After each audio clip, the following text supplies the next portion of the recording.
अनमोल बोलो राधे राधे। राधा तोला আমার মনে বলে রাধে রাধে। রাধা তোলা আমার মনে বলে রাধে রাধে। শ্যামা তোলা আমার মন বলো রাধে রাধে। তোরা আমার মন বলে রাধে রাধে। রাধা তোলা আমার মন বলো রাধে রাধে। রাধা তোরা আমার মন বলে রাধে রাধে। রাধা তোলা আমার মন বলে রাধে রাধে। রাধা তোরা আমার মন বলে রাধে রাধে। ব্রহ্মা ভি বল রাধে, বিষ্ণু ভি বল রাধে। ব্রহ্মা ভি বল রাধে, বিষ্ণু ভি বল রাধে। ব্রহ্মা ভি বল রাধে, বিষ্ণু ভি বল রাধে। ব্রহ্মা ভি বল রাধে, কৃষ্ণ ভি বল রাধে। শঙ্কর সে রচে আমার রাধে রাধে রাধে। শঙ্কর का डमरू आवाज बोले राधे राधे। राधा राधे राधे। शंकर के चंद्र बोल बोल राधे राधे राधे। राधा तोला আমার মন বলে রাধে রাধে। রাধা তোলা আমার মন বলে রাধে রাধে। রাধা তোলা আমার মন বলে রাধে রাধে।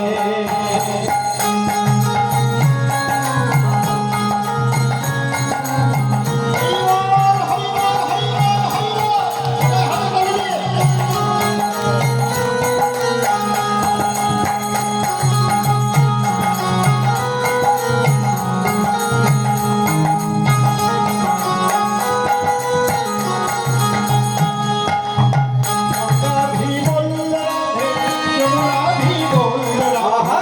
गंगा भी बोल राधे, यमुना भी बोल राधे। गंगा भी बोल राधे, यमुना भी बोल राधे।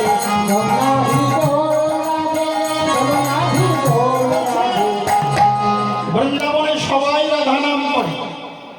ব্রহ্মা বললেন, বিষ্ণু বলেন, মহেশ্বর বলেন, সবাই সবাই রাধা নাম করে। এবার কে বলছেন? গঙ্গা মাতা বলছেন রাধে রাধে। যমুনা মাতা বলছেন রাধে রাধে। সবাই রাধা নাম করে। তাই বলে গঙ্গা ভি বল রাধে, যমুনা ভি বল রাধে। গঙ্গা ভি বল রাধে, যমুনা ভি বল রাধে।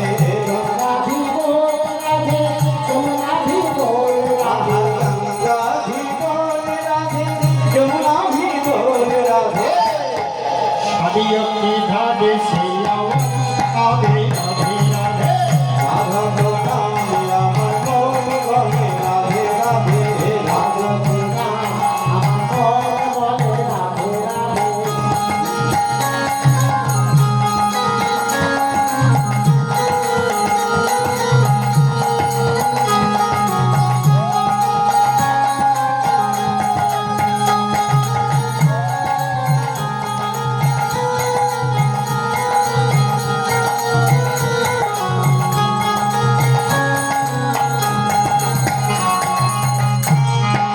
মন বলে রাধে রাধে।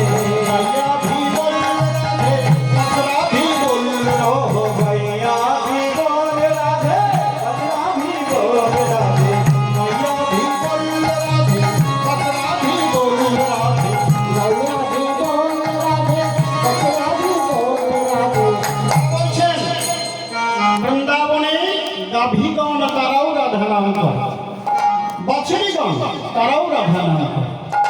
গাইয়া ভি বল রাধে, বছরা ভি বল রাধে। গাইয়া ভি বল রাধে, বছরা ভি বল রাধে। गैया भी बोल राधे, बछड़ा भी बोल राधे। आहा गाइया भी बोल राधे, बछड़ा भी बोल राधे। गैया भी बोल राधे, बछड़ा भी बोल राधे। दुधियों की घास आओ, आवे राधे राधे। ये बोले बाबा बोले राधे राधे। राजू की घास आओ, आवे राधे राधे। राधे की बोल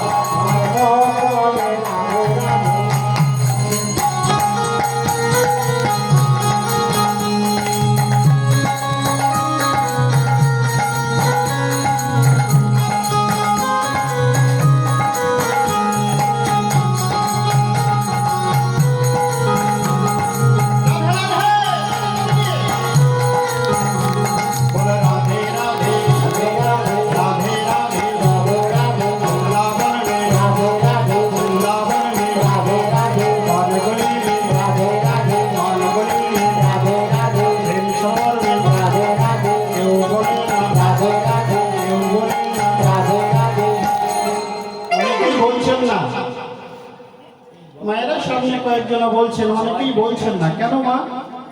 হ্যাঁ বলছেন, জোরে জোরে বলতে হবে, জোরে জোরে বলতে হবে। কেননা রাধা নাম করলে গোবিন্দকে পাওয়া যায়।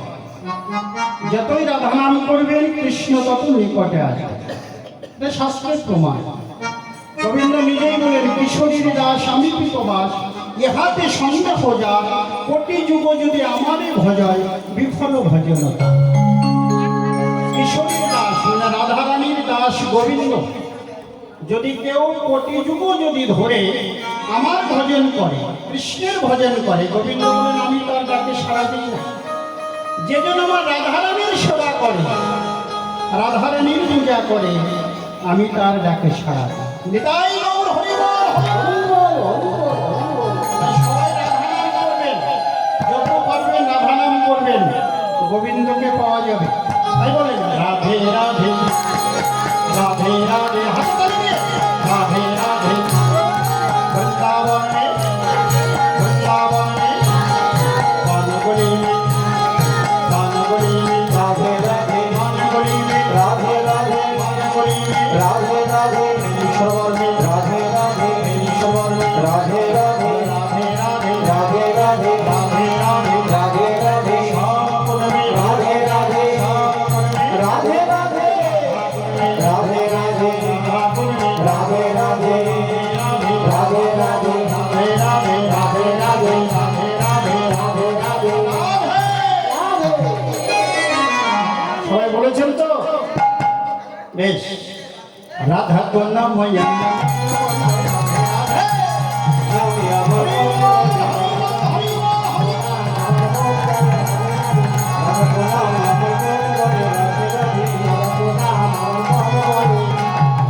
রাধে রাধারানী কি, শ্যাম সুন্দর কি, শ্যাম সুন্দর কি, জয় জয় রাধে শ্যাম, জয় হোক, জয় হোক, জয় হোক। রাধা নাম করতে করতে আমরা মধুময় শ্রী বৃন্দাবন ধামে পৌঁছে গেছি।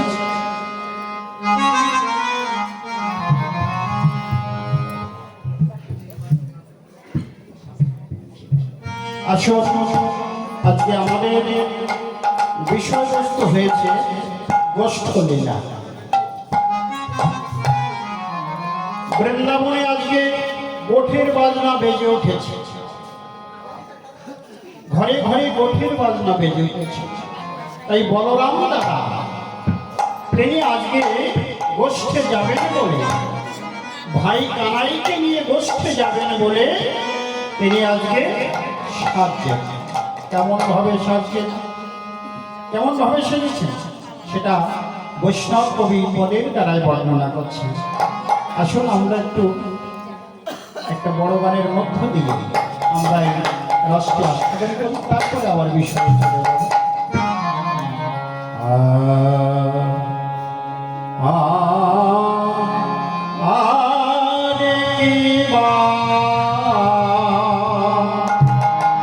কে বাবা যত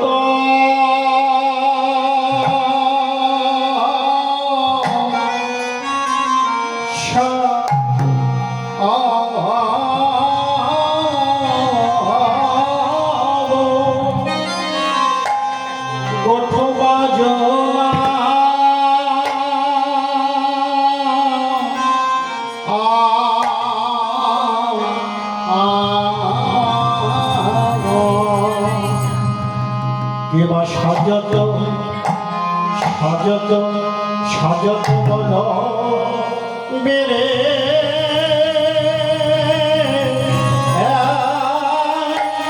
অবিরে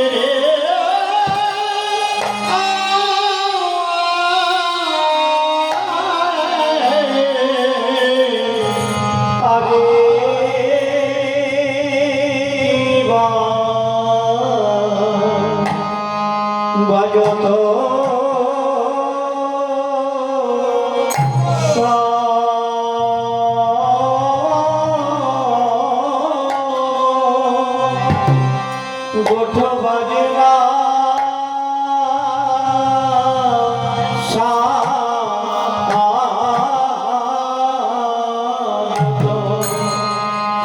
যত বলো বিরে ওই আহারে আহারে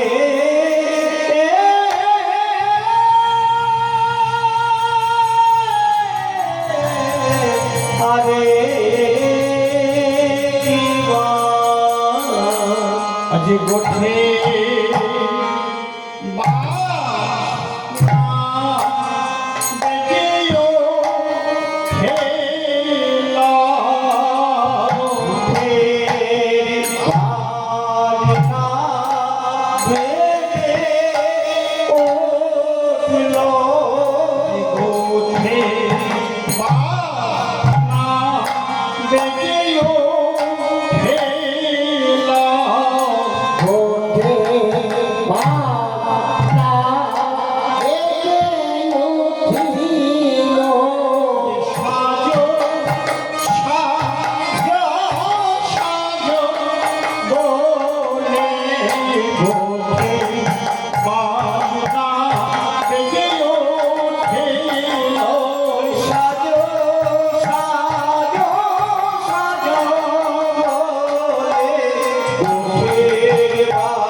Hare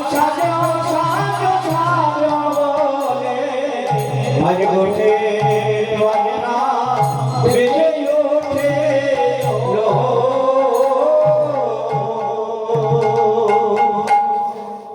আজকে গোঠের বাজনা বেজে উঠল, বৃন্দাবনে ঘরে ঘরে গোঠের বাজনা বেজে উঠেছে। তাই বলরাম দাদা তিনি আজকে গোঠে যাবেন বলে, ভাই কানাইকে নিয়ে বসতে যাবেন বলে তিনি আজকে সেজেছেন। তিনি সাজবেন বলে সবকিছু রেডি করেছেন। তিনি সাজবেন কেমন ভাবে?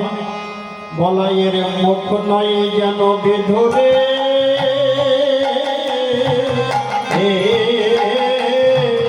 মুখে নয় যেন বিধুরে,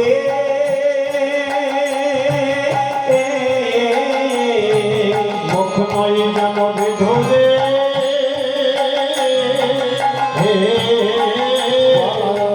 বলাই জলদি ধরে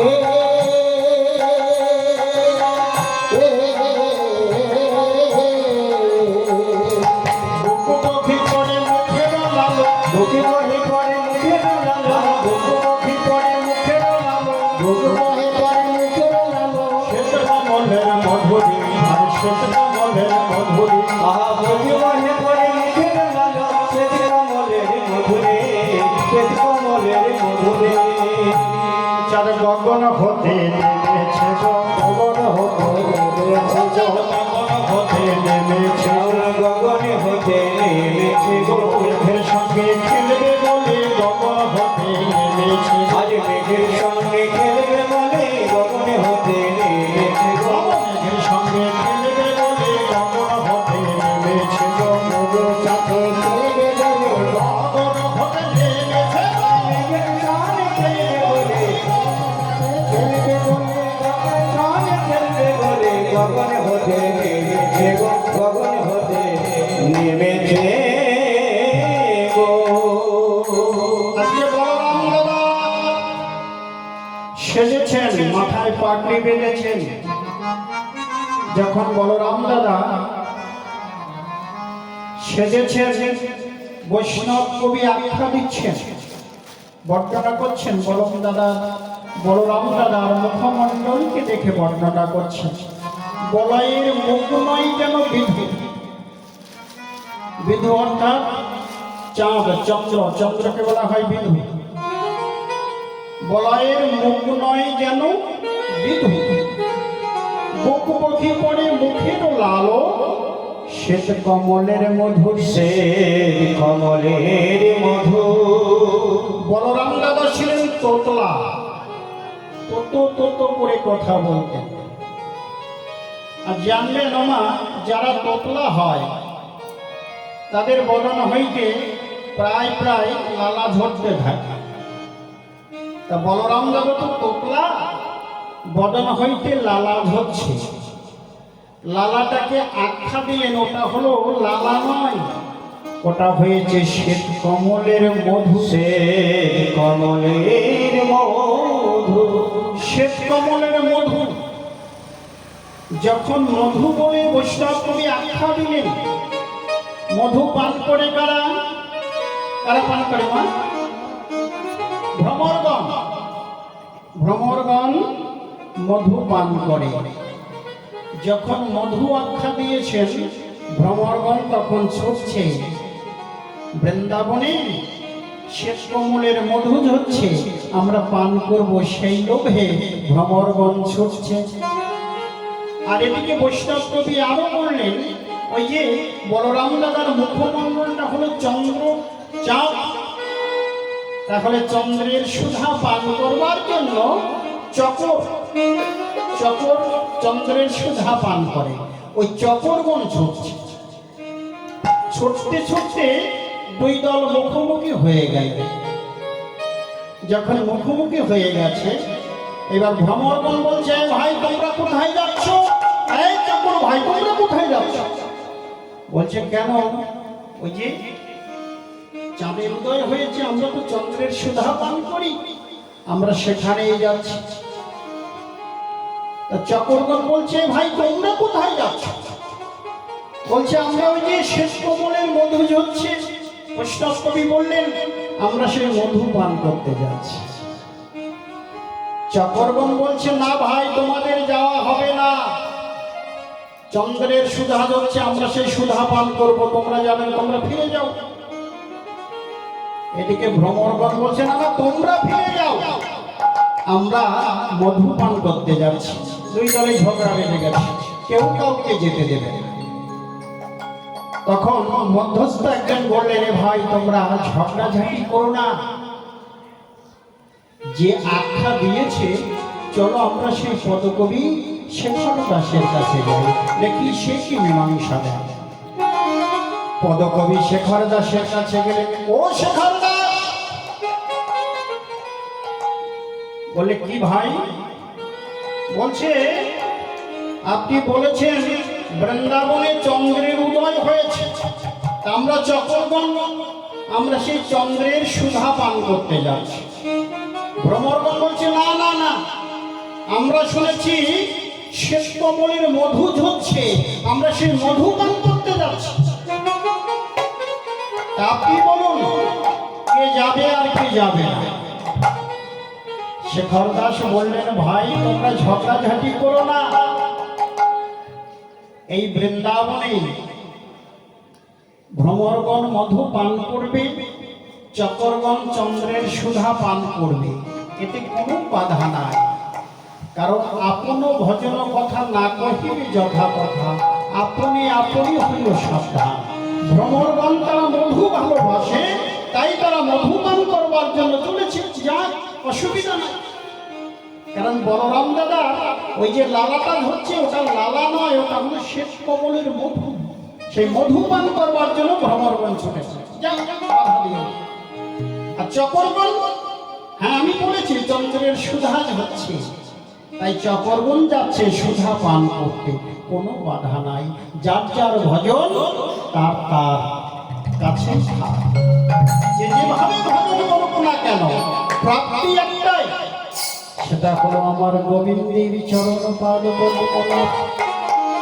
অথই বৃন্দাবনে এই ভজন, ওমা গুরুদেব যে আপনাকে ভজন দিয়েছেন, এই ভজন আঞ্জনার কাছে বলা নিষেধ। আঞ্জন কি? যেজন আপনার পথের পথিক নয়, আপনার সঙ্গের সঙ্গী নয়, তার কাছে এই কথা বলা যাবে না। ওই জন্য বলেন আপন ভজন কথা না কহিবে যথা কথা, আপনি আপনি হইও সাবধান, হইও সাবধান। যার ভজন তার কাছে, বলবেন কার কাছে? যারা আপনার গুরু ভাই, একই গুরুর শিষ্য, তাদের সাথে আদান প্রদান করা যায়, আর আঞ্জনার কাছে কথা বলা যায় না। আঞ্জনার কাছে বললে সে আম ভাববে, তাই আপন ভজন কথা না কহিবে যথা কথা, আপনি আপনি হইও সাবধান। নিতাই গৌর হরি বল, হরি বল, হরি বল, হরি বল, হরি বল। তাই আজকে চকরগণ চলেছেন, ভ্রমরগণ চলেছেন, এদিকে বলরাম দাদা আবারও সাজছেন কেমন ভাবে? আরে গলে বনমালা বাহে তারো মালা, গলে বনমালা তারে মালা, মালা বাহে তারো মালা, বনমালা বাহে তারে মালা, ভগবান কুণ্ডল সাজে,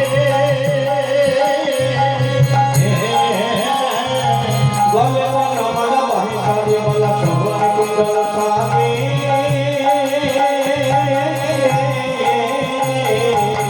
ধব ধব ধব ধবলি বলি, আর ভব ধব ধব ভবলি বলিয়া, ধব ধব ধব ধবলি বলিয়া, ধব ধব ধব ধবলি বলিয়া, ঘন ঘন সিংহা বাজিয়া, ঘন ঘন সিংহা বাজিয়া। আহা ধব ধব ধব ভবলি বলিয়া, ঘন ঘন সিংহ বাজে, ঘন ঘন সিংহ বাজে। মলায়ের সেনা বেজে উঠিল, বলায়ের সুধা জেগে উঠিল, মলায়ের সেনা বেজে উঠিল বলয়ের শিঙা বেজে উঠিল ভব ভব ভবনে বলিয়া বলায়ের সিংহা বেজে উঠিল রে ভব ভব ভবনে বলিয়া ভয়ের শিলা বেজে উঠিল ভব ভব ভবনে বলিয়া বলায়ের সিংহা বেজে উঠিল ধব ধব ধবনি বলিয়া বলাই শিঙা বেজে উঠিল ধব ধব ধবলি বলিয়া বৈষ্ণব কবি এই যে ধব ধব ধব তিনবার ধব ধব ধব ধবলি কেন বললেন? বলরাম দাদা তোতলা তো, তাই তিনি ধবলি শ্যামলীকে ডাকছেন কেমন ভাবে? ধ ধ ধ ধ ধ ধবলি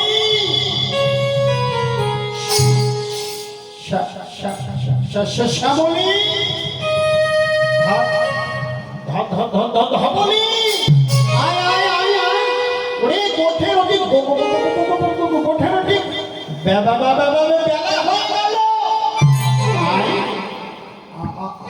আয় আয় আয় ভাই আমাদের যেতে হবে। আজ ধবলি শ্যামলী বলে ডাকছেন বলায়ের শেষ। আর কি করছেন গো? নবনট বড় নীলম নবনত বরণীয়াম্বর নবনট বড় নীলম আরে নবনত বরণীয়াম্বর ঝুঁকে আওয়ে আরে নবনত বরণীয়াম্বর ঝমকে ঝমকে আওয়ে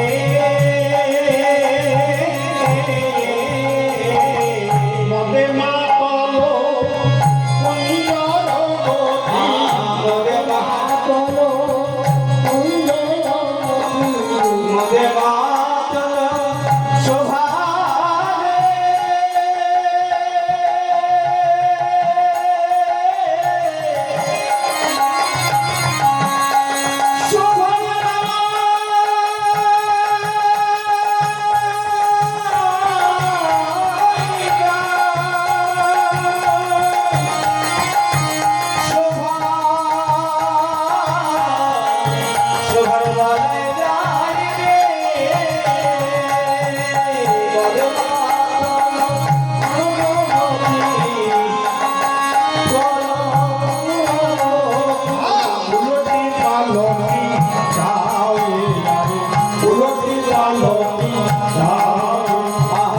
উলটি পালটি যাওয়ে উলটি পালটি যাওয়ে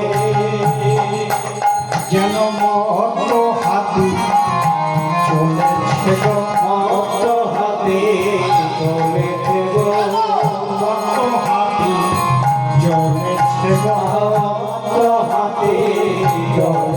গো দিক দিদি জ্ঞান নাই গো মত হাতি চলেছে গো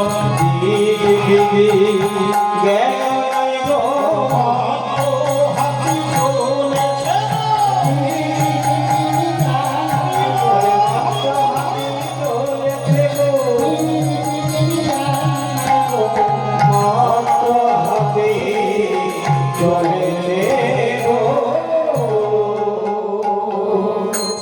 নবনট বড় নীলাম্বর লম্পি ঝম্পে আওয়ে। বলরাম দাদা লম্প ঝম্প দিতে দিতে আসছে। আজকে ভাবটি কেমন? নদে মা তল কুঞ্জর গতি উলটে পালটে চাও বৈষ্ণব কবি বললেন যেন মত্ত হাতি চলেছে। আজকে কৃষ্ণ প্রেমে মাতাল বলায় মাতাল হয়েছে। তড়ি ঘড়ি করে ভাইকে ঘর থেকে বের করে গোষ্ঠে যেতে হবে, গোঠের দিকে বেলা হয়ে যাচ্ছে, তাই তিনি আজকে মত্ত হয়ে গেছে। মাতাল হাতির মতো উলটি পালটি চাও মাতাল হয়েছে। ও এই জগতে কিন্তু মাতাল হয়। মাল খেয়ে সংসার নষ্ট করে দেয়। মদের নেশায়, মদ না হলে চলবে না। ঘরে একদিন না খেয়ে থাকবে তাও ঠিক আছে, কিন্তু মদ না হলে চলবে না। এই যে মাতালের কথা বলছে, এই মাতাল নয়। বলরাম হয়েছেন কৃষ্ণ প্রেমের মাতাল। কৃষ্ণ প্রেমে মেতেছেন, কৃষ্ণ প্রেম। মাতাল হতে হয়, সবাইকে মাতাল হতে হবে, তবে এই জাগতিক জগতের মদের মাতাল নয়। মাতাল হতে হবে কৃষ্ণ প্রেমে, মাতাল হতে হবে। বলরাম দাদা সেই কৃষ্ণ প্রেমে মাতাল হয়েছে। আজকে তার দিকে বিদিকে জ্ঞান নাই। তিনি আজকে ভাই কানাইকে নিয়ে বসে যেতে হবে, তাই তিনি লম্ব ঝম্প দিয়ে ছুটেছেন। আর কি বললেন, যখন ছুটেছেন তখন কি হলো, একটা ঘটনা ঘটে গেল। আপনার তনু ছায়রি হেরিয়া, আপনার তনু ছায়রি হেরিয়া, আপনার তনু ছায়রি হেরিয়া, আপনার তনু ছায়রিয়া বিষ্ণ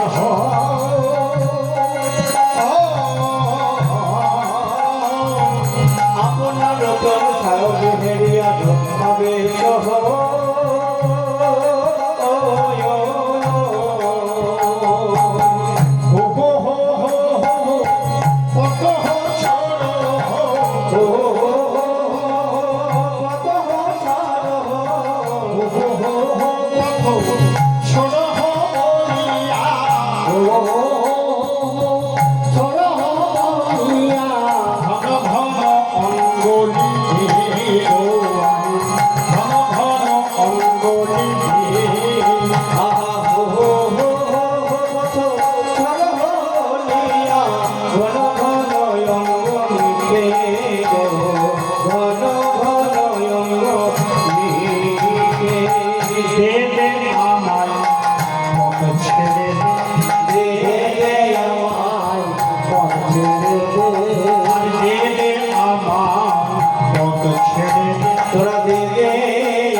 আজকে বলরাম দাদা তার ঘরটি হয়েছে পূর্ব দিকে, আর কানাই থাকেন হলো পশ্চিম দিকে।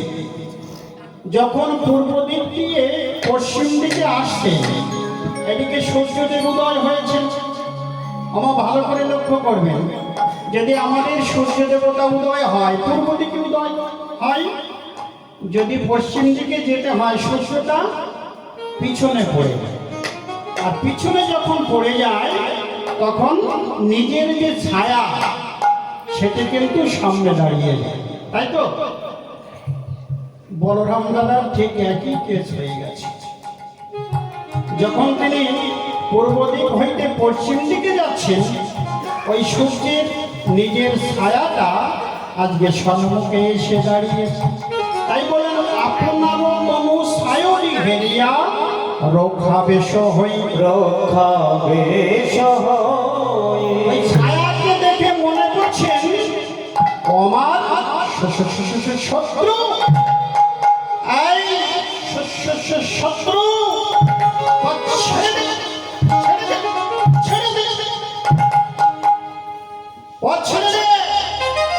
আমি আমার ভাই কানাইয়ের কাছে যাব।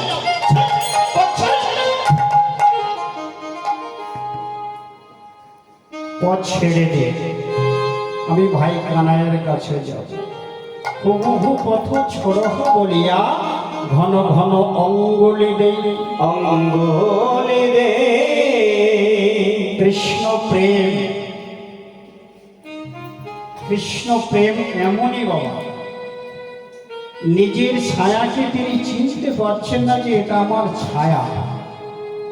কৃষ্ণ প্রেমে এতই মত্ত বলাই নিজের ছায়াকে ভাবছেন যে ও আর একটা শত্রু আমার পথ আটকে দাঁড়িয়ে আছে। কৃষ্ণ প্রেমটা এমনই হওয়া উচিত। কৃষ্ণ প্রেম কেমন? ঠিক ভাবে যদি আত্মসমর্পণ করা যায় ভগবানের চরণে, তাহলে ভগবান তার ডাকে সাড়া দেয়। আত্মসমর্পণ, এই সমর্পণটা আমাদের ঠিক ভাবে হতে হবে। বলেন কৃষ্ণ তোমার হও যদি বলে একবার, মায়াবদ্ধ হইতে কৃষ্ণ তারে করে পার করে পার। কৃষ্ণ তোমার হও যদি বলে একবার, যদি বলা যায় হে কৃষ্ণ, হে গোবিন্দ, হে প্রাণনাথ, আমি তোমার হলাম, আমি তোমার হলাম। দুটি বাহু উত্তোলন করে যদি বলা যায় আমি তোমার হলাম প্রভু, তোমার চরণে আমায় ঠাই। ভগবান কি করেন? মায়াবদ্ধ হইবে। আমরা তো মায়ার সংসারের জীব। এই মায়াবদ্ধ হইতে কৃষ্ণ তারই করে পার। এই মায়াকে দূরীভূত করে গোবিন্দ তার নিজের করে নেন। তাই দেখুন, আত্মসমর্পণ যতক্ষণ পর্যন্ত না হয় ততক্ষণ পর্যন্ত ভগবান দূরে থাকে। কেমন? যেমন হস্তিনাপুরে যে সময় কুরুক্ষেত্রে যুদ্ধ হয়েছিল তার আগে হস্তিনাপুরে কপট পাশা খেলার আয়োজন করলেন দুর্যোধন এবং শকুন মামা। আয়োজন করে আমন্ত্রণ করলেন পঞ্চ পাণ্ডবদেরকে। হে পঞ্চ পাণ্ডব, আমাদের সঙ্গে তোমাদের পাশা খেলতে হবে। এই পাশা খেলায় বাজি রাখা হবে, দুই পক্ষের থেকে বাজি থাকবে। যে জিতে যাবে আর যে হেরে যাবে তার সেই বাজিটা যে জিতে যাবে সে নিয়ে নেবে। এটাই হলো খেলা, বাজি। যথারীতি যুধিষ্ঠির রাজি হলেন, আমন্ত্রণ গ্রহণ করলেন, হস্তিনাপুরে এলেন পাশা খেলতে। দ্রৌপদীকে সঙ্গে করে নিয়ে এসেছেন। এবার যুধিষ্ঠির মহারাজ যত বাজি ধরছেন দুর্যোধন জিতে নিচ্ছেন। একে একে সব দেওয়া হয়ে গেল, বাকি রইল দ্রৌপদী। এবার দ্রৌপদীকে বাজি রাখলেন। যখন এ বাজিতেও হেরে গেল, এবার দ্রৌপদী দুর্যোধনের হয়ে গেল। দুর্যোধন দুঃশাসনকে বলছে, দুঃশাসন যাও দ্রৌপদীকে এই সভা মাঝে নিয়ে এসো, কারণ দ্রৌপদী এখন আমাদের, এই সভা মাঝে নিয়ে এসো। দুঃশাসন কি করলেন? আজকে দ্রৌপদীকে নিয়ে এলেন সভা মাঝে। দ্রৌপদী আসতে চাইলেন না, জোরপূর্বক চুলের মুঠে ধরে টানতে টানতে আজকে সভা মাঝে যখন সভা মাঝে নিয়ে এলেন, দ্রৌপদী সকলকে বললেন, যারা দিকপাল ছিলেন, যারা বয়োজ্যেষ্ঠ ছিলেন, সকলকে বললেন যে আমার সতীত্ব রক্ষা করুন। দুঃশাসনের পরে আমার সতীত্ব নষ্ট হয়ে যায়, আমার সতীত্ব নষ্ট হয়ে যায়, আপনার রক্ষা করুন।